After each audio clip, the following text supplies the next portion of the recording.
Horror कौन 8 महीने की प्रेग्नेंट थी और अपनी डिलीवरी के लिए अपने मायके गई थी। माँ ने मुझे फोन पर बताया, घर के पीछे की तरफ जो खाली जमीन थी ना, वहां पर एक नया कमरा बनवा लिया है। इतने सालों के बाद जैसे ही अपने घर में कदम रखा, कुछ अलग सा लगा। माँ, ये घर के पीछे की तरफ नया कमरा बनवाने की क्या जरूरत थी? अरे बेटा, घर के पीछे दूर दूर तक खाली जमीन है। तेरे पापा को कई दिनों से लग रहा था कि यहाँ पर एक कमरा बनवा लेंगे तो ताजा हवा मिल जाया करेगी। अब तो ये सब छोड़ और चल जल्दी से दूध पी ले। माँ, मैं थोड़ी देर में पी लूंगी, आप सो जाओ। मैंने दूध का गिलास उठाकर उस खिड़की में रख दिया। पता नहीं कब आंख लगी, अचानक से खिड़की के पल्लों के खड़कने की तेज आवाज आई। दूध का गिलास धड़ाम से जमीन पर आ गिरा। जमीन पर गिरते ही दूध का रंग लाल हो चुका था। मैंने खिड़की से झांक कर बाहर देखा। चारों तरफ धूप अंधेरा था। उस अंधेरे की तरफ से कुछ आवाजें आ रही थी, जैसे छोटे बच्चे आपस में खिलखिलाकर मस्ती कर रहे हो।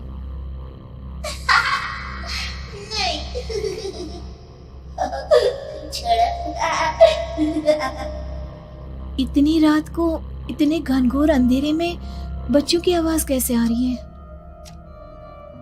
घड़ी में वक्त देखा तो ठीक 12 बजे थे।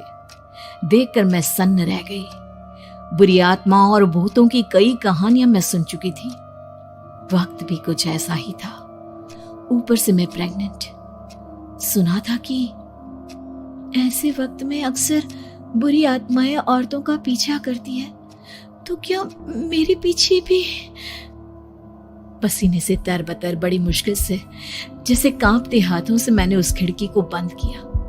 जल्दी से जल्दी उस कमरे से बाहर निकलकर माँ के पास जाने के बारे में सोचा, लेकिन जैसे ही दरवाजे की तरफ पलटी, लगा कोई साया हवा की स्पीड से दरवाजे के सामने से गुजर गया। मेरे गले में अटक कर रह गई। मैं जोर से चीख कर माँ को बुलाना चाहती थी, लेकिन वो आवाज खुद मेरे कानों तक नहीं पहुंच पा रही थी। तो माँ तक कैसे पहुंचती? खिड़की के पल्ले एक बार फिर तेज हवा के झोंके से धड़ाम करके खुल गया और पूरी ताकत से मैं चीख पड़ी। जानती थी मेरी चीख की आवाज सुनकर कुछ ही सेकंड में माँ वहां पहुंच जाएगी, लेकिन ऐसा कुछ हुआ ही नहीं। मेरा कलेजा डर के मारे फटा जा रहा था। आखिर माँ ने मेरी आवाज क्यों नहीं सुनी? इतनी गहरी नींद में तो माँ कभी नहीं सोती। ठीक पीछे खुली हुई वो खिड़की। मुझ में इतनी ताकत नहीं बची थी कि मैं पलटकर उस तरफ देख भी सकूं।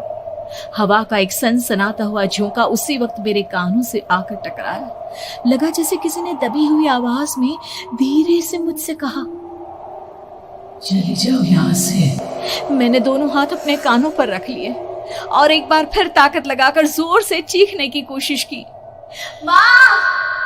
पापा! मेरी आवाज उस कमरे की दीवारों से टकराकर वापस मुझे ही सुनाई दे रही थी।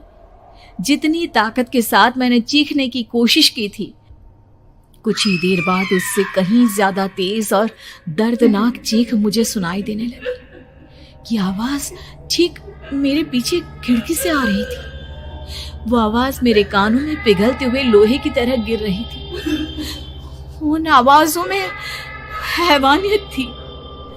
वो आवाजें किसी इंसान की नहीं है, इतना मैं समझ चुकी थी। कांप रहे हाथों से मैंने अंधेरे में कुछ ढूंढने की कोशिश की। तभी अचानक मेरा हाथ बेड पर रखी टॉर्च पर पड़ा। किसी तरह ताकत लगाकर टॉर्च का बटन ऑन किया, लेकिन ये क्या? सामने दरवाजे पर 3 छोटी लड़कियां खड़ी हुई थी। उनके हाथ में स्टील के चमचमाते हुए चाकू थे। मैं घबराकर लड़खड़ाई और पीछे की तरफ हटी, लेकिन तब तक वो मेरे पास आ चुकी थी। उनकी गर्दन टेढ़ी थी और उनके हाथों के वो चाकू मेरे पेट को निशाना बनाने को तैयार। मैं जोर से चीखी, नहीं, छोड़ दो मेरे बच्चे को, मत मारो, मत मारो, छोड़ दो मेरे बच्चे को। सोनाली, क्या हुआ बेटा? तू इतनी डरी हुई क्यों है? उठ बेटा, क्या हुआ? हड़बड़ाकर मैंने अपनी आंखें खोली। देखा तो दिन निकल आया था। माँ मुझे जगा रही थी। मेरा चेहरा पूरा पसीने से लथपथ था। क्या हुआ बेटा, तुमने कोई बुरा सपना देखा क्या? मैं अभी तक अपने पूरे होश में नहीं थी। वो मेरे बच्चे को मार देगी माँ। वो लड़की मेरे बच्चे को। मैंने घबराकर अपने पेट को छुआ। सब कुछ ठीक था। और वो दूध जो रात को यहाँ पर गिर गया था, उसका रंग लाल हो गया था। माँ ने हंसते हुए दूध का गिलास मुझे दिखाया। तुमने दूध पिया ही नहीं, पूरा का पूरा ऐसे ही रखा हुआ है। तुमसे कहा था ना सोनाली, सेहत के लिए लापरवाही ठीक नहीं बेटा।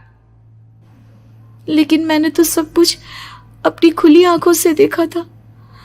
ये सपना कैसे हो सकता है?